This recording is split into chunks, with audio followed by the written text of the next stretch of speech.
Welcome to the Just Be Nice Project podcast with me, Josh Reed-Jones, discussing all things powerful positive impact, finding out how you can remove barriers to opportunity for others through insightful and hopefully interesting conversations covering honest, diverse, and sometimes neglected areas of discussion. We are, as always, seeking to create extraordinary positive change in the world by helping you make ordinary positive change as we help you help others. You've got through the intro, now hang in there for the good stuff, strap yourself in, turn it up, and as always, just be nice as we roll the show.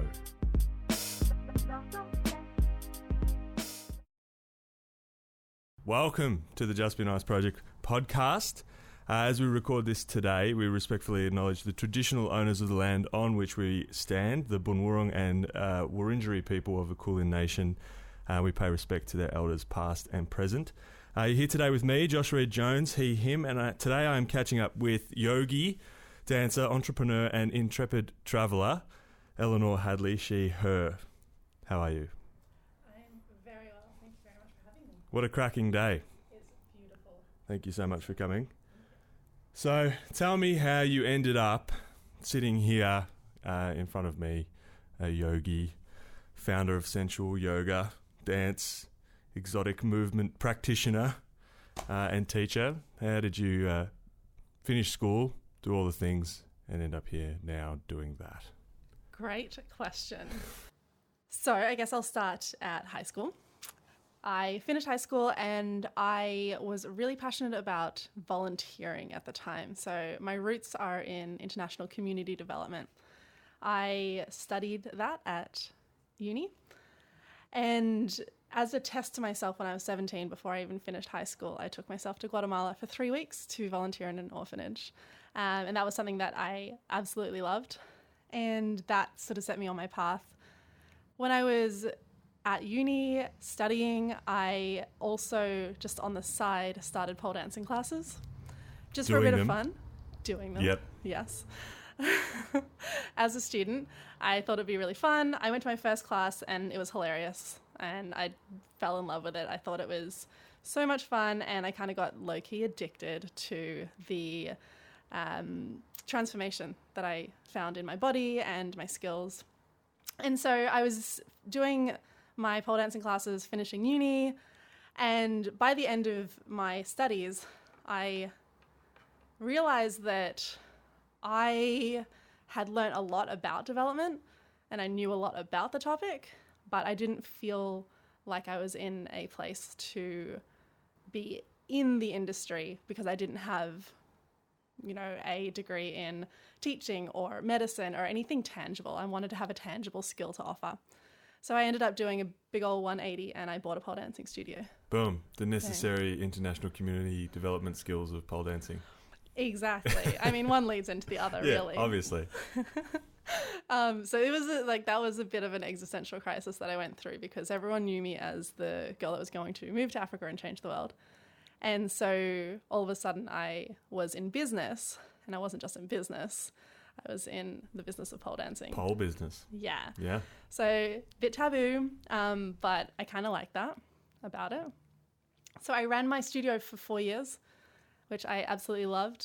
And I realized that the theme was transformation. I loved seeing and facilitating the transformation in women and seeing them take ownership of their bodies and just absolutely love what they were doing. And that's what spurred me to start sensual yoga.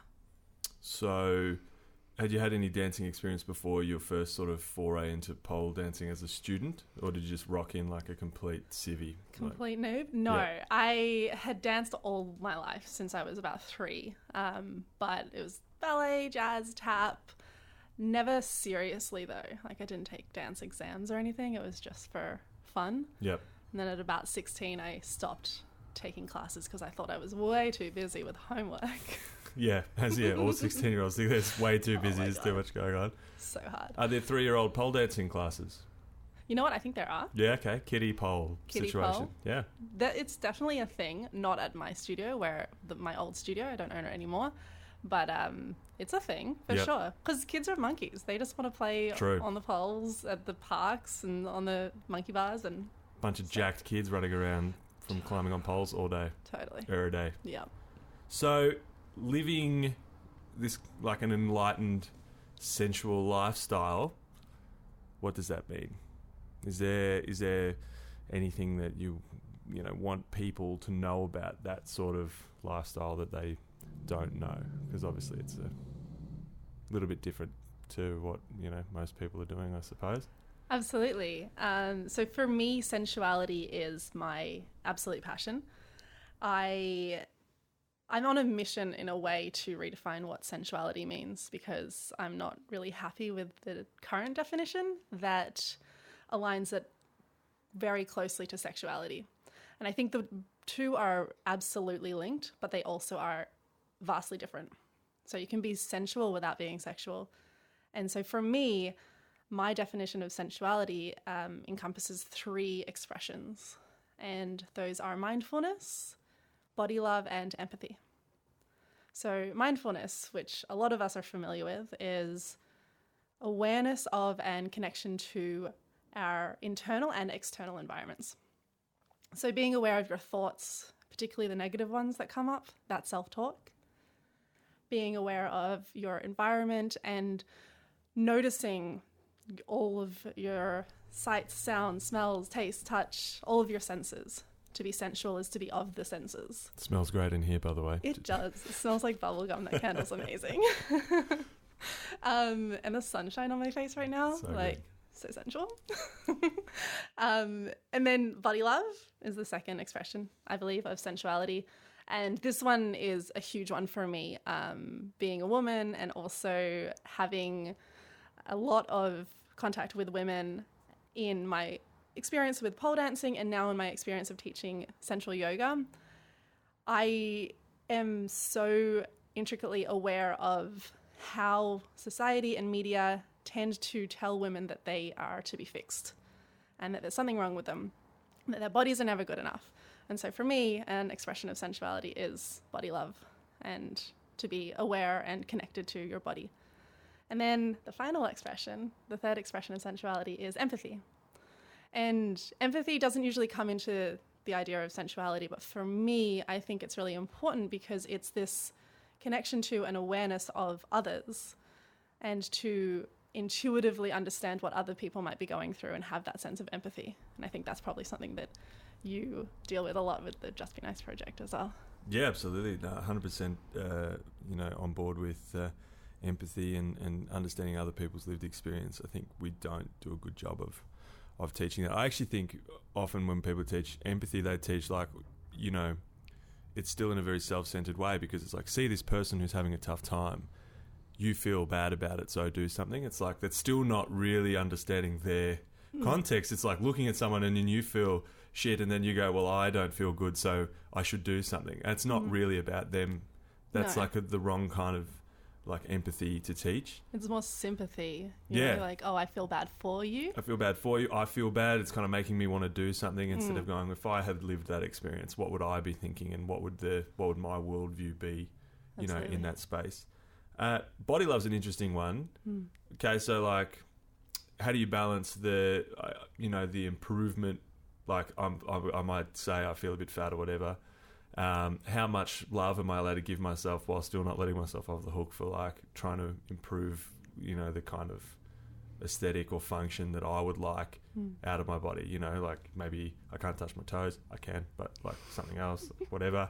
Maybe I can't do 100 pull-ups and I want to. Maybe, I don't have big enough pecs or I'm too fat or whatever. How do you balance body love, which is with, still these iterative improvements? Absolutely. I think it's about where it's coming from. Is it coming from a place of looking for self-improvement for your own happiness and awareness and love, or is it because you feel like something needs to change to feel worthy of external approval?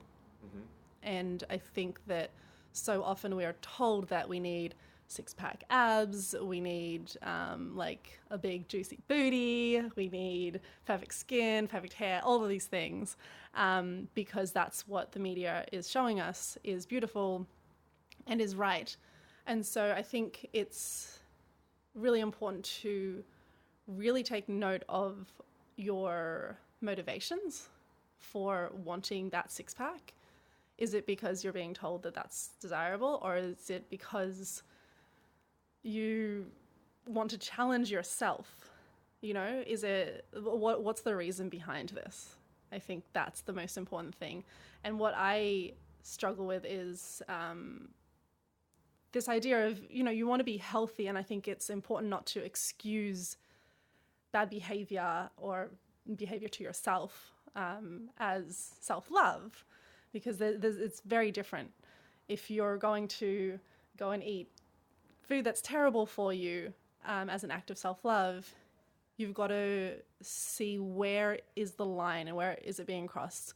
Are you doing it because it's delicious, or are you doing it because there's a deeper layer there of maybe it's self-medicating or there's some other issues? Yeah, I think this just came up very recently in the Cosmopolitan front cover with that plus size model woman, and I saw a rant about it where the guy sort of said, "Oh, she's morbidly obese, you know, so yeah, are we canning one extreme of you know, not really healthy lifestyle and saying we don't want, you know, anorexic, stick thin body image situation that's not, you know, very healthy either, but promoting a separate kind of other end of the scale that's not so healthy, versus like, okay, well, I mean, morbid obesity is not really an opinion thing. That's like a scale that is like a medical scale, I suppose.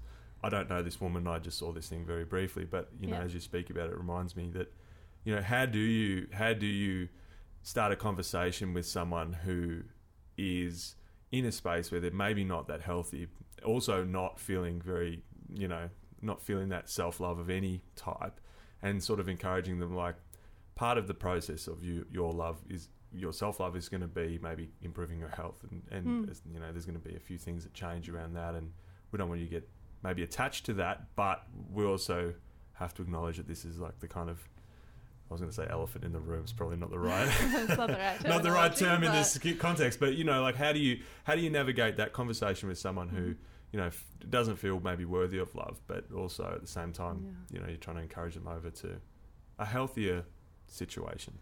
Absolutely. I think the first thing to address here is that regardless of someone's health, if they are suffering from any sort of illness, disease, mental illness, body dysmorphia, either end of the spectrum, that does not mean that you're not worthy of love. And I think the problem with people calling out women and men in media that are a little bit, that they have different body shapes to what we're used to, and for people to call that out as encouraging obesity, I think that's really dangerous, because the message we're sending is that you're not worthy of love despite your health. It's saying that you can only be loving yourself if you're healthy. And that's not fair, because even if I'm unhealthy or I've got an illness or a disease, that doesn't mean that I can't be worthy of love. And I think it's important to realize that whatever end of the spectrum, if we're talking about weight, for example, either end of the spectrum, you might have other issues of self-esteem that are kind of coming up, and they're manifesting in different ways, whether it be restricting what you eat or overeating. You're still worthy of feeling that sense of self-love. And then from that perspective, I think we start with the mindset and recognizing that I'm worthy of this love for myself, regardless of how I look on the outside to people, how my body is dealing with things on the inside, or and then once you shift the mindset, then everything else can change. Once you shift the mindset, then you can start to choose better food options and start moving your body because you love it, not because you think it has to change because I am X or Y or Z. It's all just coming from a place of love. So self-love before self-care in the order of trying to get things done, or do you think self-care can be like a gateway drug to loving yourself, as you I'm sure you've seen it, as I've seen it in gyms and things where people just come in and kind of go through the motions. But if you can kind of keep them going through the motions for long enough, then they get a bit of a roll on. And once they get a bit of a roll on, they start to see what's possible. And then they start to appreciate what's possible and, what their bodies are capable of and what they're capable of and the changes that come with all that and those feelings. Or do you have to come in with a level of self-love first and then to engage in the sort of self-care afterwards in whatever capacity, not just physical, but also like emotional? I can definitely appreciate that a lot of people may have had the experience of working on their physical body and then seeing those benefits and then sort of rethinking the rest of their life, the different aspects of their life. But I think that there is still potential damage or damage that could be done by approaching things from externally. I need to change, because you're still not really talking about the root cause of why you have that mindset of something externally about me needs to change. So my firm belief is that you're not to be fixed. I don't think that anyone is broken and that there's something wrong with them. My hamstrings might disagree with that situation. But you're still worthy of love, even if your hamstrings I've got one string left. It's still worthy of love. It's okay. Ouch, exactly. But yeah, I think it's just about approaching things from a place of love instead of hate. And I know hate's a huge word with a lot of weight to it. And often it's not like this huge sense of self-hatred. It doesn't have to be this like really deep, dark thing. But it's just that voice in your head that says, oh, you're a little bit tubby, or, oh, you could be better, or whatever it is. Yeah, I think a lot of people do just look over themselves, not necessarily in a negative way or a positive way, but just kind of over themselves totally into the next thing or what needs to happen or their family or work or whatever. So it's not always a love-hate thing. It's just that, I just haven't paid any attention to that person for ages. Yeah. That person just happens to be me. Did you develop, I guess, a sense of self-love, at home early because your parents are awesome, or were they not awesome and then you had to go and work it out yourself later, or how did that for you? Have you always felt that sense, and that's something that's a reason why you think it's so important for other people as well? I think my parents were awesome. Absolutely. I actually already knew that, but I just planted that question for you. They were awesome. But I think we definitely, as children growing up, we absorb language that we hear our parents and everyone around us using in regards to themselves. So I grew up hearing a lot of my friends talk about what they hated about their bodies. And it was kind of just the norm to just kind of not necessarily agree, but say like, oh yeah, me too, this and that. It's like that scene in Mean Girls where they're like, oh, I have really bad breath in the morning or whatever it is. They're all just talking about all the things that they don't like about themselves as though that's normal. But for me, I felt that so deeply, and I could never see it in my friends, and it bothered me so much. And it made me quite upset. Like, I'm quite empathetic, and I can feel other people's emotions a lot of the time. And for them to say something negative about their physical body or their abilities or anything, it kind of hit me, and I was like, ouch, don't do that. Don't say that about you. I love you. You're hurting me with that. You're hurting me. Stop. I guess that's kind of selfish, but I didn't want to feel sad about them not liking their external appearance or whatever it might be.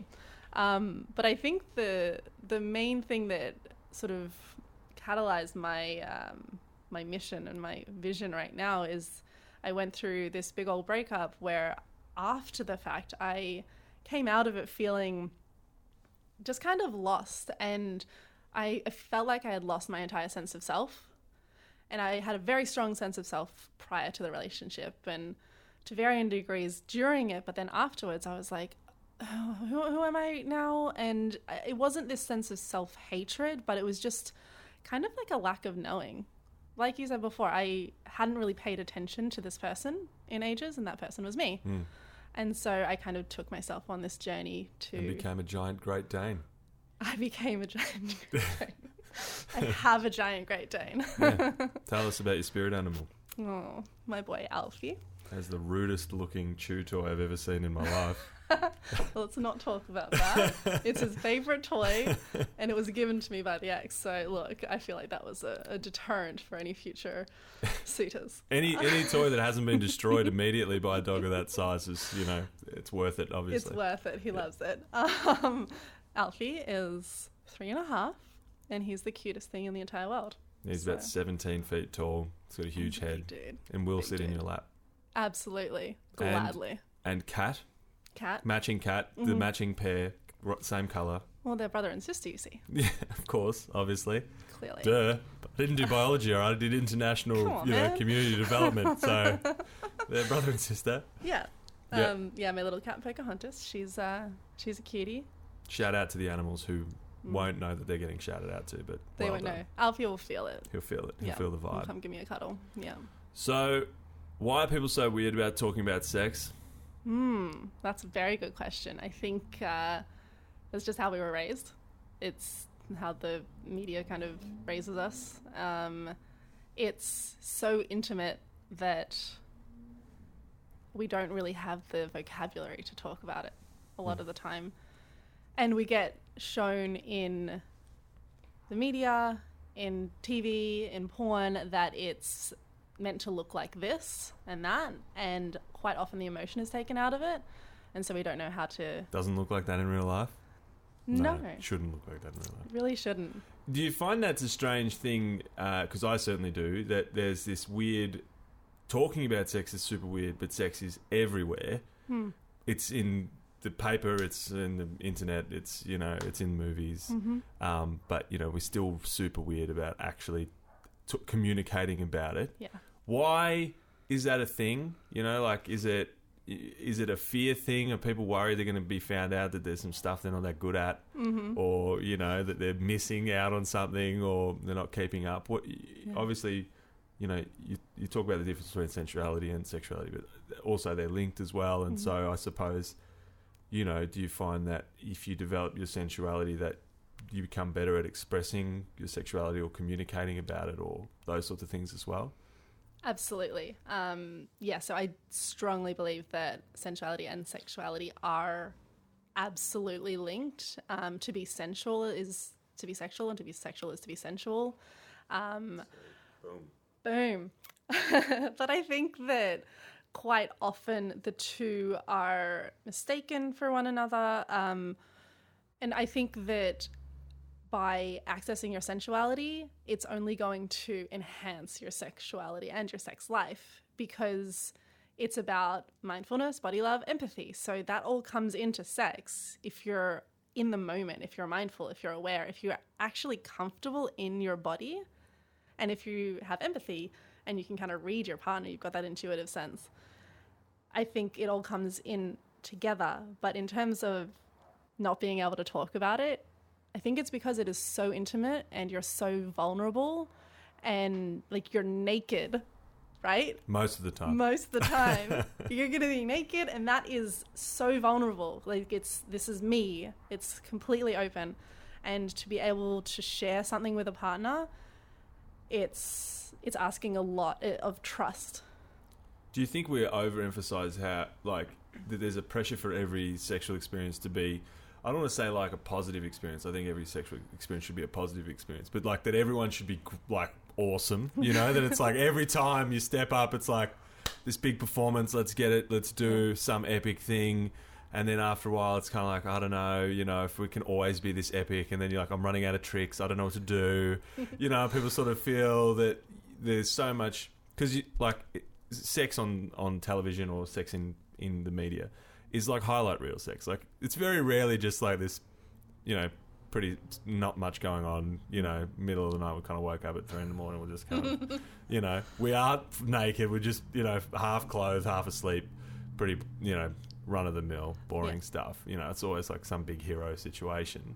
Yeah. Do you think that puts pressure on people to always try and do that all the time? And as you go through the motions of coming to terms with your own I suppose sensuality and sexuality, do you think that relieves the pressure or makes it easier to have really great sex all the time? Or like, how does that interaction, sort of affect, people and their fear of, talking about it or doing it or whatever? Yeah, I think that we definitely expect the highlight reel. I think there's a lot of pressure placed on both parties to perform in a certain way, and especially I think a lot of people are very goal oriented. If it doesn't end in orgasm, then it's not. What's the point? Yeah, right. Which is, I think that's incredibly damaging, because especially there's so many people that are not literate about female anatomy. What that even means, yep. Yeah, and how we work, how we operate, and how to encourage that. And a lot of women may have never had an orgasm, know how or anything like that, because we haven't ever been taught. And this is the problem that a lot of people are having now, is that we've never ever been taught like how to have good sex or how to navigate our partner's bodies, and also that each person is completely different. So what? It's never going to work the same. This printout of exactly what to do doesn't work for everybody. It's not going to work. I give up. So yeah, I think it's about literacy. And honestly, I was having a discussion with a friend the other day, and she's in a relationship and was saying that she's in love with this guy. Everything is amazing except the sex. You want to call him out? I'm just kidding. Don't do that. I really don't do that. Definitely don't do that. Yeah. But she was asking me, like, how important is sex? Like, is this something that I should address? And I'm like, yes, absolutely. Hell yes. I think it's so important, because it's the most intimate thing that you can do. And like, just on a spiritual sort of level, like it evokes creativity and like, just bonding and intimacy. She's basically just trying to say it's ace. This is everything. So good. Get amongst it. We should do it all the time. It's the best. Sex is really good. It's so good. I don't know how to just say it. Yeah, of course. But yeah, so long story short, I said, yes, absolutely. I think sex is so important, and I think that it's important to discuss it. But the main Review thing... the tape. Yes, as it were. The main thing is to communicate about it, but she was struggling with him being open to even talking about it, and that he may have not been doing things right. Yep. And she actually said to me, like, I'm worried that he will say, oh, well, that works for all the other people I've slept with. Mm-hmm. And then that would upset her. Pulls out his crumpled play sheet. He's like, I've been using this for years, man. What are you talking about? This is a ripper. Exactly. 60% of the time, it works every time. So I think it's very important to talk about sex. Given the potentially more cerebral connection, I think that often you hear when you talk with women about sexual experiences, and how important that whole around the actual sex bit is for women to feel comfortable enough to open up, to have those communications and things like that. How do you navigate that weird kind of conversation that's like, if someone gives you something and then they say, oh, say thank you, and you're like, well, you kind of just ruined the thank you for both of us, because now I'm going to say it, you're going to be like, whatever, I told you to say it, I'm going to be shitty that you told me to say it. At what point when you're having this conversation about, I'd really like it if you just didn't just jump straight in my pants, or you did this other thing, or I came home one day and it looked like you gave a shit, and then it happens, and then you're like, yeah, but you're kind of only doing it because I told you to do it. How do you balance that conversation between like having that like communication about like, I need this, like I need you to actually talk to me for 20 minutes before you tap me on the shoulder when you get home from work or whatever, and this kind of like, you're just doing it because I told you, and you're going through the motions and your heart's not really in it, sort of thing. How do you, because I feel like that's a tough thing, especially, around sexuality and sex, in that it's like, well, now, you're writing down what you want me to do. I mean, I'll do it, but like, it doesn't feel like I'm doing it. It feels like I'm just doing what you told me to do. Yeah, absolutely. I think it's having an intellectual conversation about it can definitely ruin the mood. Good day, madam. Excuse me, let's discuss our intercourse. I think there's definitely conversations that need to happen, depending on the situation. But I think there's also a lot of room for like gentle guidance, moving a hand, kind of communicating during. And I think it's going to be a fine balance depending on the situation.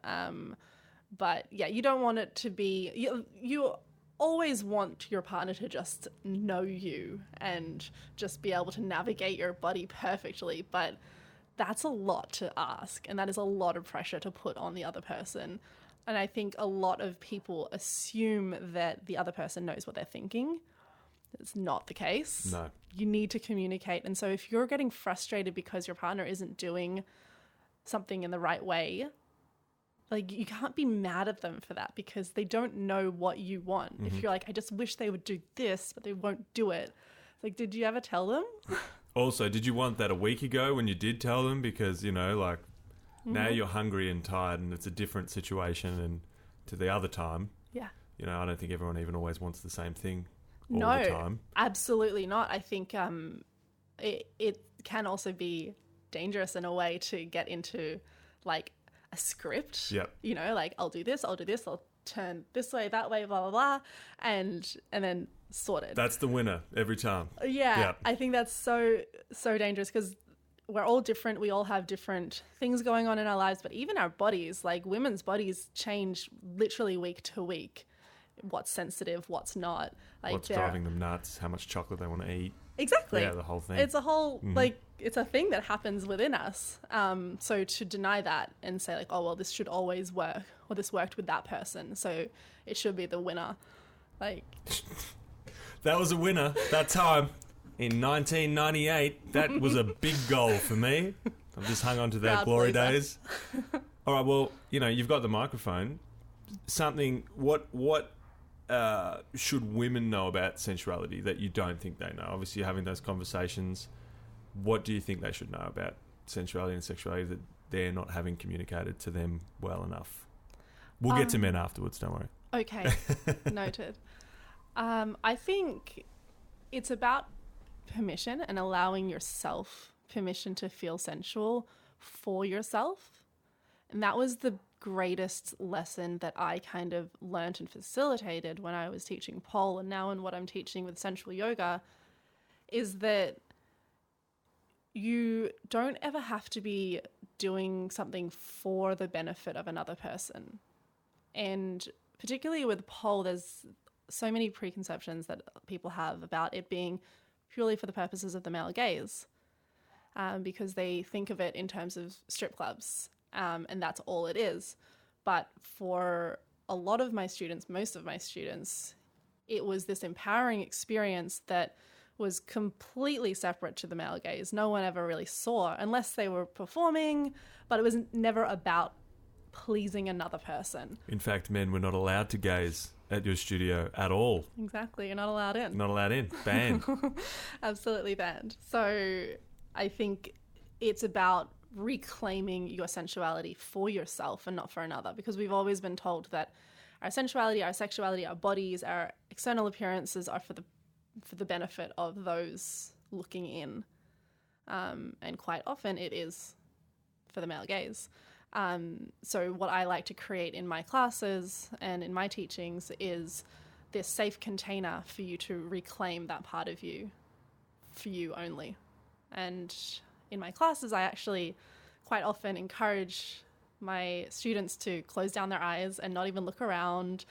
They can open their eyes quickly to look and see if they're like what I'm doing, what I'm teaching, but then close them back down, and the lights are low, there's candles on.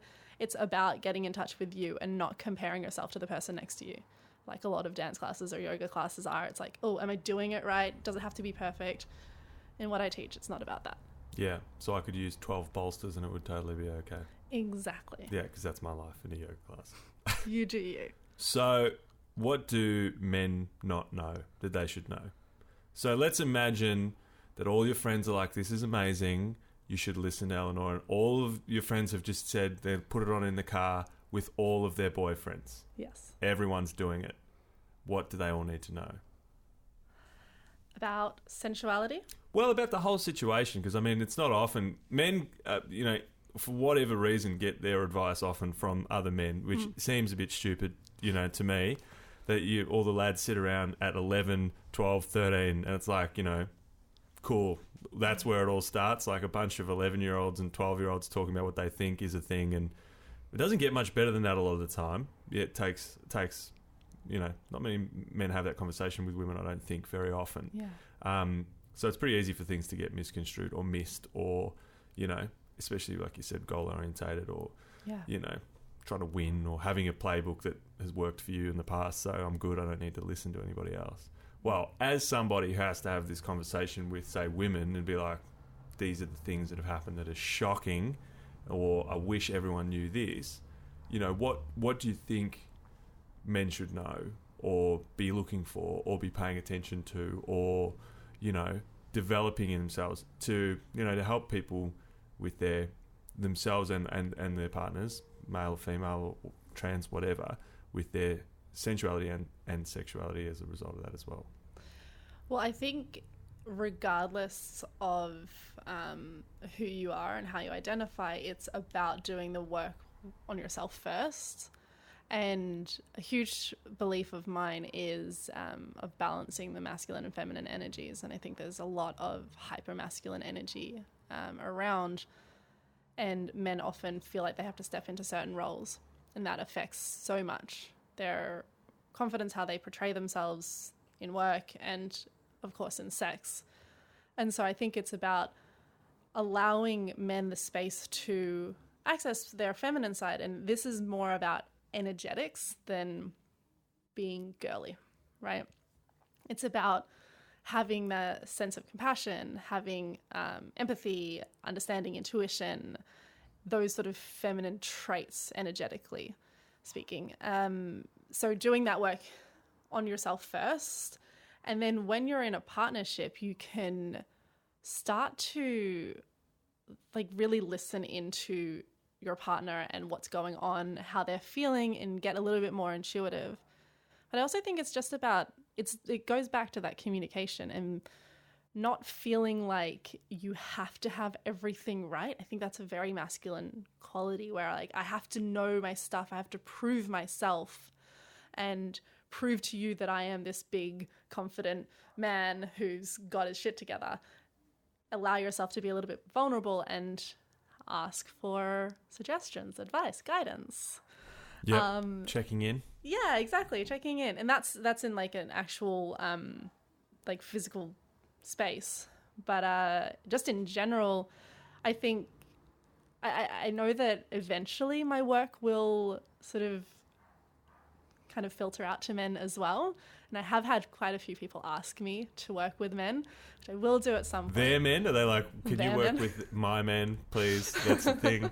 No, I've actually had men approach me. Okay. Do you take, am I able to come to your class, your retreat, whatever it is? And it is something that I definitely want to explore at some point. For now, I am female identifying focused, and I want to allow safe spaces for that. But I think there is so much work that can be done with men to be able to just allow them to feel sensual and not have to put on a show, I guess. Yes. Amazing. It's not always a performance. Yeah. It's all right to suck every now and then. Yeah, it's all right to suck. As long as you, with good intentions, Yeah. And I think it's also about being not necessarily selfless, but not selfish. Yeah. I think that we're brought up in a way that sees male orgasm as the goal, and that's it, sorted, done. But female orgasm is kind of brushed under the table because so many people think it's not possible, it's not a thing, or whatever. It is a thing? It's a thing. It's definitely a thing. It's absolutely a thing. Okay, fantastic. Yes. So I think that it is important to recognize that that's not necessarily the goal. That doesn't have to be the only thing, and you're not a failure if that doesn't happen, or same for women if that hasn't happened. But just recognizing that there's different ways. And there's two people, or maybe more, in the situation. Yeah. Let's all give each other equal time Absolutely. and attention. Well, there's so many cases, like, just so many cases of women just being like, oh, yeah, like, we just had sex and it was fine. But, you know, it's so often that it's... No guy is out having a conversation with his mates going, oh, she's probably telling her friends, meh. No. He always He's like, thinks, I was great. It was totally great. I smashed it. No worries. Yeah. That was an A+ from me, obviously. Well, so many women are just like, okay. Yeah. Well, I guess we're done. That's like such a common thing. Like, oh, okay, well, I suppose we're done now because you're done. So, and it's just disappointing. And I think, if we can have more empathy and communication and, consider the other person.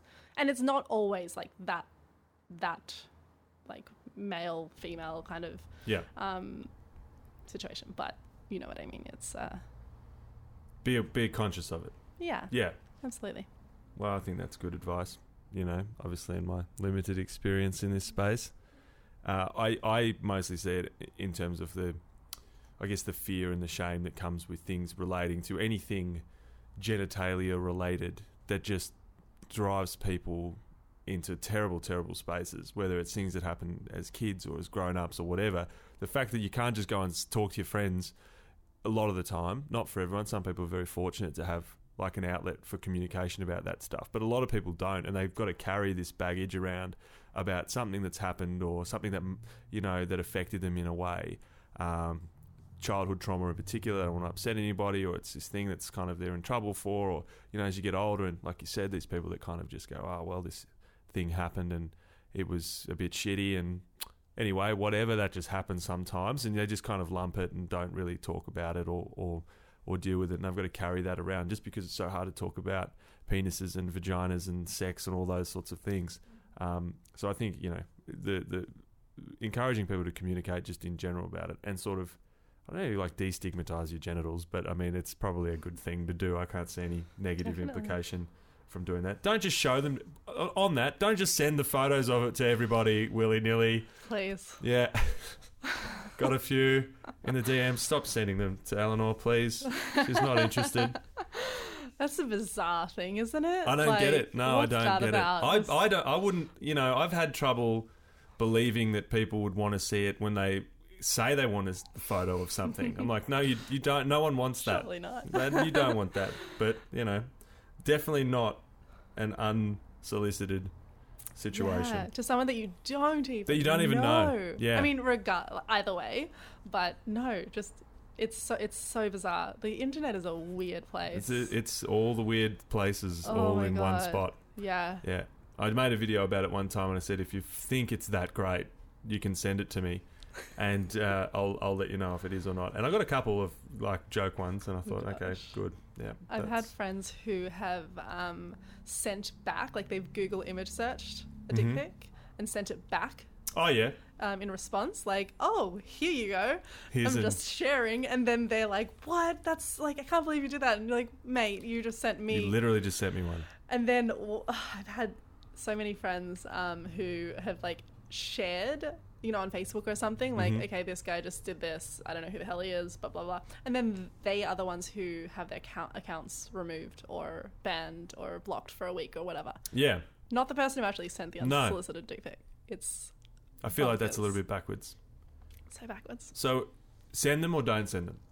Do not send them. There we go. The final word on dick pics. Don't send them, for God's sake. I don't even know how that's a thing. Seriously. It's a stupid thing for people to be doing all the time. Sort it out. We talk about people and obviously relations, and is it possible to kind of feel isolated and feel alone and have hang-ups around these things and still practice this kind of self-care and sensual care in a way that works? Or do you kind of need support, like even non-sexual support, like around you as well? Like, how hard is it if you're sort of on your own with nothing going on to address that? Well, I mean, I think just a basic human need is for community.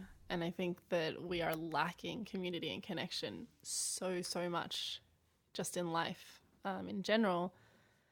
Then if you're thinking about self-care and self-love, yes, it is an internal process, but it always helps to have like a community around you that are sort of on your team, on your side, supporting you, particularly in those moments of doubt that you don't think you can do this work, or you're doubting your abilities, your skills, your external appearance, whatever it might be. And I know that a lot of people do feel completely isolated. I think that's so common right now. And so I don't want to say that if you're feeling like that, then, well, it's not for you. It's absolutely for you. It's important work. And I think that personal development and working on yourself is the most important thing that you'll ever do. And I encourage it so much. But I also encourage a sense of community and being able to find people that you align with to discuss these sort of things. But it all starts with you. And the more that you can step into yourself in a way that is confident, that is just completely on purpose and aligned, then you're going to attract people into your life. I very much believe in energetics, and the more that you step into your highest version of yourself, the more that you're just going to be a magnet for the people who belong in your life. And you're going to like radiate in a way that people are attracted to you. And so, yeah, it starts with self. You can definitely lean on people for support, and I think that's important, to be able to lean on people and also have people lean on you. But you can do it on your own, but you will then end up with a community. So as you're building community around yourself and you're doing things, and, you know, we're talking dancing and we're talking sex and we're talking photos in your underwear and we're talking about pole dancing and sensuality, and like in this space where you're living your best life and, you know, sort of radiating your version of yourself that is your best version that you'd like to always be developing. What are like some, I suppose, opportunities, but also some misunderstandings and challenges that you have personally yourself doing this kind of thing, you know, with your sort of thing?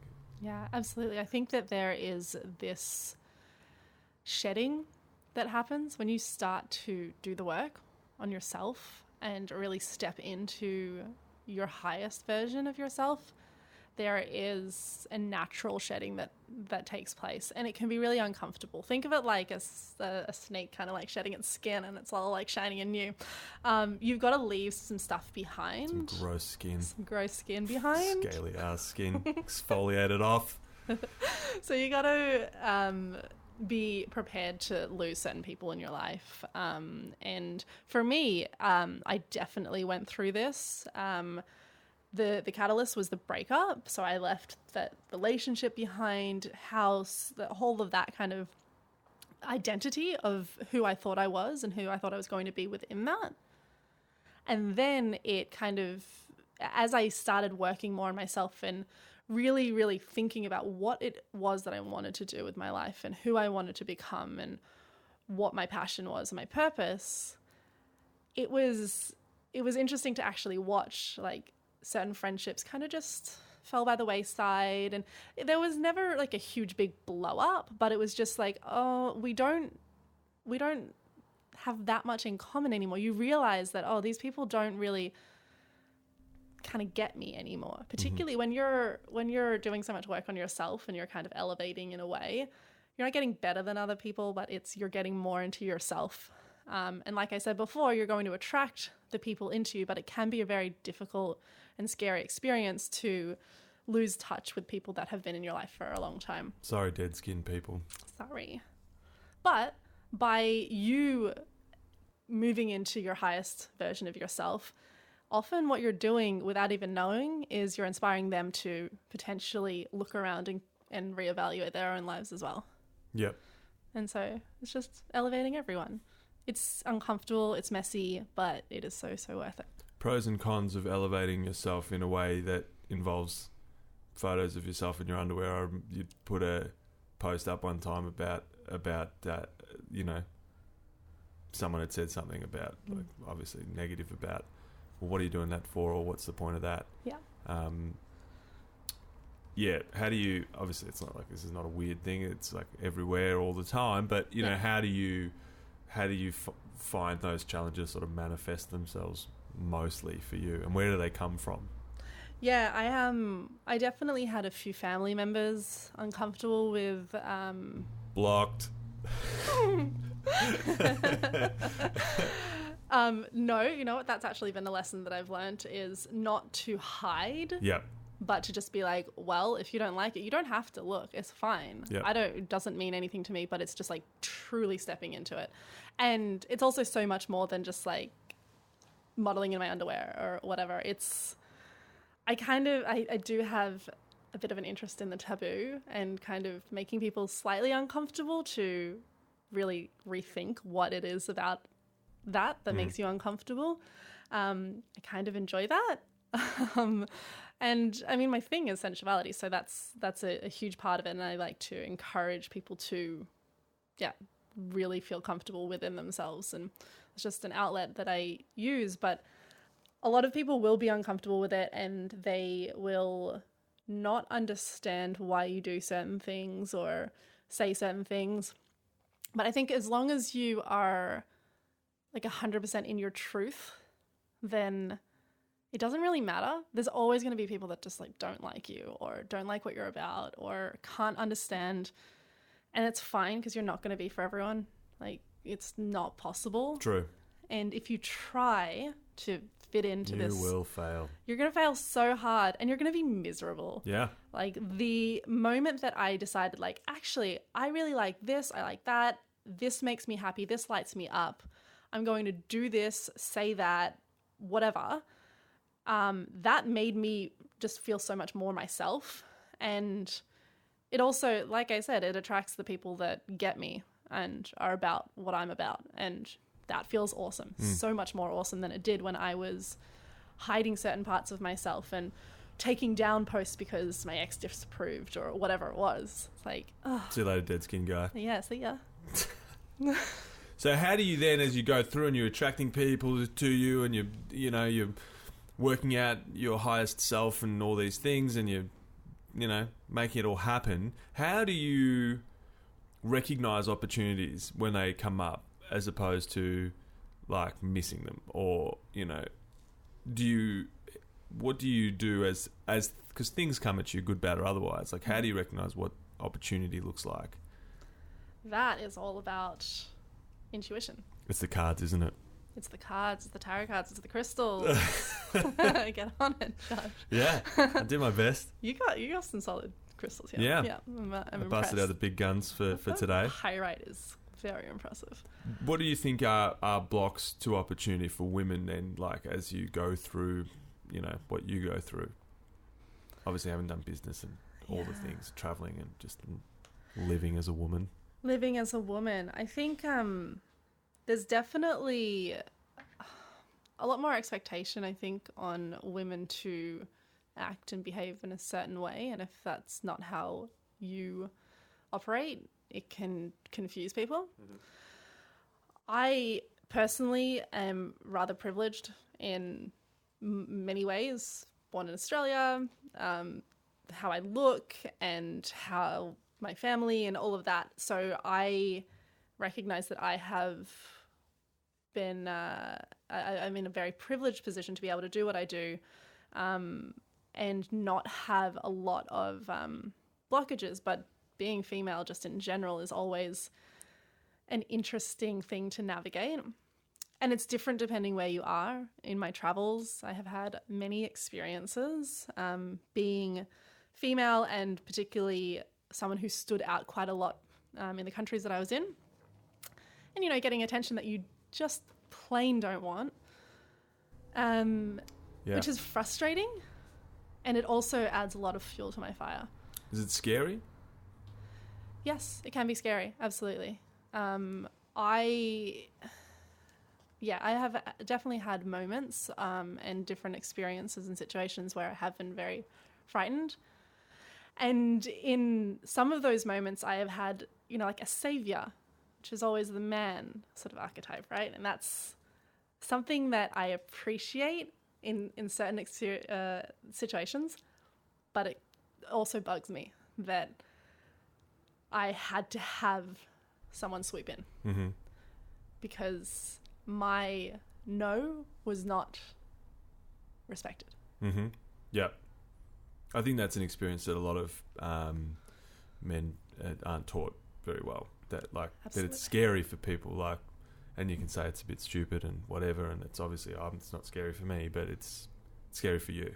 So don't be creepy, everybody. Don't be creepy. Respect a woman's no, and also don't take it as like. I think this is the thing, like that. People are sensitive, and it's confronting when someone isn't interested in us or whatever. And I know I can recognize that it takes a lot of guts to approach a woman if this is a situation that is just like, I'm interested in you and it's not a creepy, horrible one. Yeah. But so often, and I did write a post about this some time ago about like respecting my no. And I had so many women commenting saying, yeah, I used to wear a fake wedding ring, or yeah, I have like a really great best friend who is male, but he would always pretend to be my boyfriend, because they experienced so often this is like in bars and stuff where a man comes up and you say, oh no, sorry, I'm not interested. And they're like, wait, what? Why do you have a boyfriend? It's like, I don't have to have another man in my life for me to not be interested in you. Yeah. And what that is doing is it's showing the woman that you respect another man owning me or having claim to me more than you respect me. And that's horrible. Like, if I keep going, am I going to get in a fight with a man, or are you just going to say some horrible stuff to me? Yeah. I don't understand the no followed up by, well, you're a dick anyway. You know, like, oh my God. Mate, if you ever had half a chance, if she got to know you, you've ruined that for her and everybody that she knows. I've never understood the, like, how's it going? No, thank you. Well, you're a piece of shit anyway, so who cares? Yeah. And it's like, oh, that escalated quickly. I have never understood that. And I've seen those screenshots. Yeah. Countless times of like just recently my experience in Colombia, I remember one in particular, walking down the street, men are like, hola, hola, chica, chica, trying to get my attention. And I just kind of look away because I am not interested. And then it's like, oh, you're a bitch anyway. And it's just like in your face. Yeah. And you're like, I don't understand the point of that. But I think it's important, and this is where empathy comes in, is to recognize that men have often been raised to feel like rejection is a direct, it's a direct link to their like manliness. Like it's an attack on your masculinity. It's an attack on your masculinity, exactly. And so if you can't get the girl, then you've got to insult her because you've got to show all the people watching. Or not watching, but you know, I don't even care anyway. Smelly head, whatever. Yeah. You've got to prove that you're the bigger person and that like you're in control. And I think that's incredibly damaging to have that view. But a lot of men are raised that way, and our society raises men that way. And so I think it's important to recognize that, like, I feel for you if you have that reaction. It's shit. I don't appreciate it, but I also recognize that something has taught you that is okay. Yeah, absolutely. It's an indication that we've got to do a better job of, you know, creating an environment where people understand that's okay. Yeah. People, you're going to get knocked back. It happens. Yeah. There's not many people that don't get knocked back. Exactly. Unlucky. Mm-hmm. Don't yell at people afterwards. Don't. There's a lesson. Teach your kids. It's okay. Exactly. Teach them to, you know, just jog on and be better. Wait for the next person. Mm-hmm. Be nicer. Also, just don't catcall in general. I mean, that's a weird thing too. When has that worked? Does it ever work? Has anyone ever been walking down the street, got catcalled and been like, actually, yeah. Rip off my clothes and just run after your car. Let's go on a date right now, guy. Mm-hmm. No, I don't think I've ever seen that happen. So strange. I don't get it at all. People are strange. Be less strange. Pay attention to each other. Look after each other. Yeah. I had a few other questions. I don't think we can get through them all because otherwise we'll be here all day. So you might have to come back another time. Okay. Maybe another sunny day. Sounds but great. I do have a few final questions. The first question, abs or kebabs? Kebabs. Actually, no, Vegan, I though. can't Falafel say that. kebabs. No. I mean, you can have like falafel kebab situation. 'Cause Yeah. I'll do some falafels. you've gotten through this whole thing without mentioning you're a vegan. So I am vegan. Well done. Well, I know. It was like the first thing you jump in, just I'm Eleanor, I'm a vegan, just so you know. By the way, Just FYI. yeah, no kebabs, but definitely some falafels. Okay. Mm-hmm. Like, yeah. And I wrote that in there as well, so I would remember that it's not obviously a lamb kebab. Thank you. Appreciate it. There is no word for vagina that actually means the whole situation. There is. Okay. In English? Yes. Go on. Cunt. Oh, yeah. Okay. There you go. There it is. It actually encompasses all of it. The bits. The outer and the interior. Yep. Yeah, exactly. Vagina is just one aspect Yes. of it internally. And there's a lot of parts. There are so many parts. Yeah. It's complicated. Yeah. I read a book called Vagina by Yes. Naomi Wolf. Nice. It was That's good. on my list. Yeah, you should read it. It's a Yeah. lot of the stuff you talk about. I think Yeah. you would really enjoy it. I think every man should read it as well. Honestly, I think that men could definitely do with some solid education about our entire anatomy, because we're very intricate. We are very involved. Start with the book that's called Vagina. I mean, when shoulder comes out, or butt, or boob, we can read those ones afterwards, but you can start at the vagina. It's a whole book about it. Yeah, absolutely. I just finished a book called Pussy, a Reclamation. Oh, I just finished another book. It was called Guys We Fucked, from Yes. the Guys We Fucked podcast I as love well. that podcast. Yeah, it's Yeah. pretty interesting. Great. But I think also all women should read Vagina too. Because Absolutely, they we don't don't talk know. about, and it's literally like this woman, I think maybe in her 40s, like learning about vaginas at the time. It's kind of like, she's like, oh, what the hell? This is a thing? Why hasn't anyone told me this?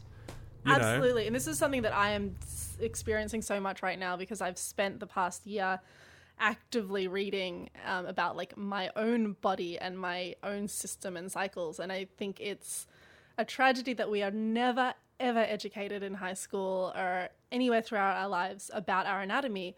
And I'm reading, I'm like, whoa, I'm amazing. Yeah. This is fascinating. I didn't know this about my own anatomy. It's crazy. It's incredible. And like, women are so intricate and involved. There's a lot going on. And the more that you can actually understand, and especially like women's cyclical nature, Yeah.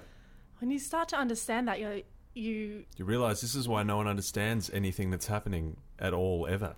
yeah, There's so many things happening all over the place all the time. Yeah, and we're living in a very masculine society, and masculine energy is very different to feminine energy. Feminine energy is cyclical. Masculine is very much like to the point, direct, get shit done.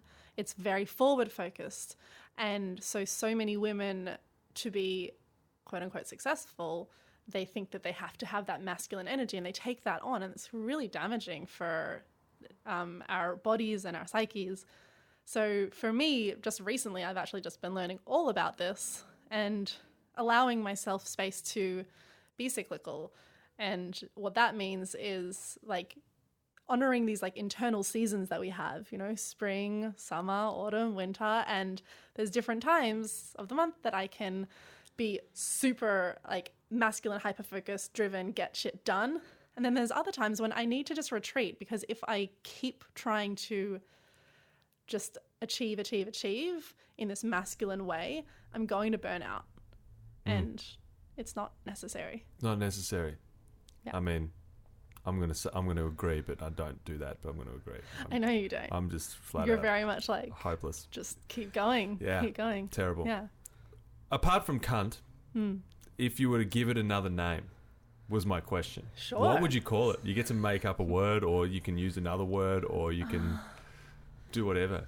Well, yeah, this is very contentious, but Oh, here we go. no, I don't have a specific word that I use, but I know that pussy is definitely one that people use. Some people hate it, some people love it. True.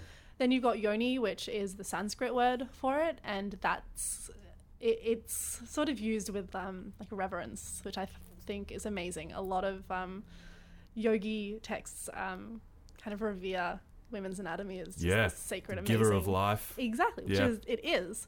So I think those three. Cunt is obviously very, very contentious. That's not everyone's a word. into it. Not everyone's into it because it has been misappropriated, essentially. it's been taken as a word that is that people don't like to hear, they don't like to say, and it's used as an insult. It's interesting, actually, in vagina it talks about how in older literature that it is much more generous in the way they talk about it, and then it gets very clinical and kind of a bit shit later on, and they're in the Sanskrit texts and things, yoni and various other things are very reverential ways of talking about it, and then you end up with cunt at the end, or vagina or whatever, something not so. Yeah. Not really talking about how epically amazing the whole situation is, that somehow another human can come out of that. And that's just sort of showing us that we moved from this matriarchal society way back when to patriarchal. And the thing is that women are very, very powerful in so many ways that it can be intimidating. And so a lot of things historically have happened to shift to stop revering how amazing. I didn't realise male gynecologists did a whole bunch of weird stuff that kind of ruined it for people at some point. Mm-hmm. Anyway, read the book. It's great. I will. Thank you. We can totally talk about it. I'll lend it to you. It's fine. It's wonderful. Thank you. How do you know if you're doing a good job? How do I know if I'm doing a good job? I think the first thing, it always starts with self. If I feel on purpose, if what I'm doing lights me up and makes me feel good and I'm not second-guessing myself to a degree. I definitely trust my intuition a lot and I kind of follow that. And then I guess I don't particularly like to look for external validation or anything, but when I have people, sending me messages about how transformative a message that I have said has been received by them, that's great. Mm-hmm. When you get that feedback, it's just lovely that people even took the time, but that it also reached someone. So I guess that's a very clear indicator that you're doing a good job. Doing all right. You can pass a law right now. What do you pass? Oh my goodness, that's a question and a half. Yeah. World peace. No, it's not. It's not like a global law, but whatever. Yeah. Oh gosh, it's that's a difficult one. I'm definitely going to lean towards legalizing abortion. Okay. I think that's a conversation that needs to happen, but there's a lot to that. I also read a brilliant article, or I think it was a Twitter thread or something the other day. Oh yeah, I saw that. You saw that about castrating men. Castrating men. Basically. That was the gist. Yeah. But holding men accountable for unwanted pregnancies. On empathy and abortion, the most compelling empathetic argument that I heard for being against abortion was actually Louis C.K.'s comedy special, where he says that, it's either like taking a shit or it's killing babies. And if you believe they're killing babies in that building, which these people do, that's why they're yelling at the building. That's why they're yelling at everyone. They believe people are killing babies. If you believe there was a room or a building where people were in there killing babies, what would you do? Just walk past and be like, oh, they're just killing babies, no big deal. So the yelling at each other about yes it is, no it isn't, yes it is, no it isn't, or whatever, is like not an argument that tends to get anywhere. Because if you actually believe in your heart of hearts that that's what's happening, which I don't, I'm absolutely 100% for choice, and I think people should be able to make those choices. And I just think it's just like this. But when you think about it like that, and you think, well, if you do believe that, well, I guess that is a tough thing to just ignore. So how do we address that belief in the first place? And is that really a discussion about the process or how it happens, or is that a discussion about how do we address the belief that these people have in the first place? Because if you do believe that, that's a very tough thing, I suppose, to walk past. I have trouble not crapping on about, things that I think are really important where people are being hurt unnecessarily, like Manus Island and things like that. Yeah, okay, I kind of get if that's what you think. then you'd be pretty absolutely full on about it. But I think it comes down to a respect of people's choices and their own bodies, and also, like this woman in the Twitter thread raised a lot of very, very great points about what it takes to get to a point where you have an unwanted pregnancy. Yeah, 100%. It's not a simple thing to do. And she brought up condoms, and she brought up women's cycles, and that it's actually not that easy necessarily. I'll maybe dig it up and chuck it in the notes or whatever, so people can look at it. Essential reading. I don't know why she did it on Twitter. It's so annoying that it's like 45 individual small character. No, I have a version that was like written out like an actual article. Well, that's better. I'll show that. Okay, and the final situation, your favourite way to just be nice. My favourite way to just be nice would be, I guess, just listening to people and making them feel seen and heard. It's a great way. Yeah. People need that. I think too often people listen to respond instead of listening to hear. And so, yeah, I have something up on my desk that says people want to be seen, people want to be heard, see them, hear them.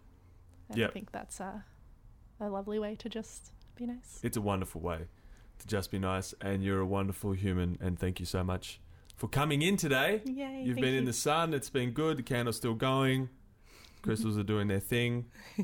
Kind of look out of place next to the tissues. But thanks very much.